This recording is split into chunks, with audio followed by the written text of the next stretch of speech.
आधुनिक खोजों से ज्ञात हुआ है कि लाखों वर्ष पूर्व इस पृथ्वी पर मानव का जन्म हुआ था।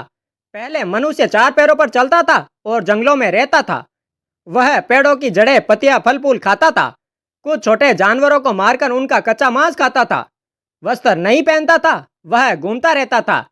यह बानर जैसा मानव खाने की तलाश में इधर उधर दिन भर भटकता, लेकिन रात होने पर और जानवरों से सुरक्षा व ठंड बरसात से बचने के लिए गुफा जैसे स्थान मिलने पर उसमें रहने लगा।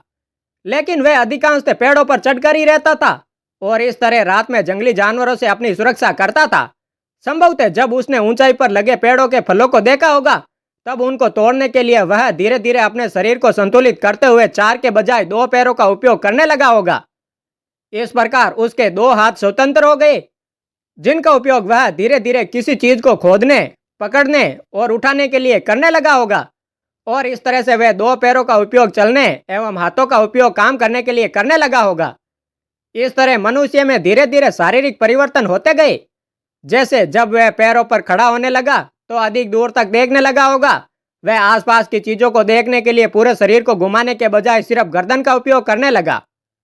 हाथों का उपयोग पेड़ों की टहनियां पकड़कर फल तोड़ने, खाना लाने, खाना खाने के लिए करने लगा। इसी समय वह पीठ के बल सोने लगा होगा। इस प्रकार शारीरिक परिवर्तनों के साथ साथ मानव के सोचने की शक्ति का भी तेजी से विकास होने लगा। उसके स्पष्ट रूप से रोने व हंसने की आवाज भी अधिक स्पष्ट आती गई होगी। निरंतर आते परिवर्तनों के द्वारा मनुष्य अपनी मूलभूत आवश्यकताओं जैसे भोजन, आवास, सुरक्षा के बारे में भी सोचने लगा होगा।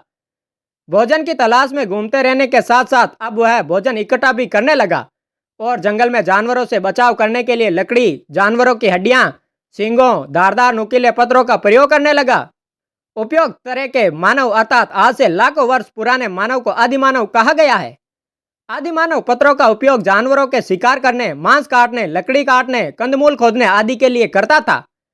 पत्थर को पाषाण भी कहते हैं, इसलिए इसे पाषाण युग कहा गया है।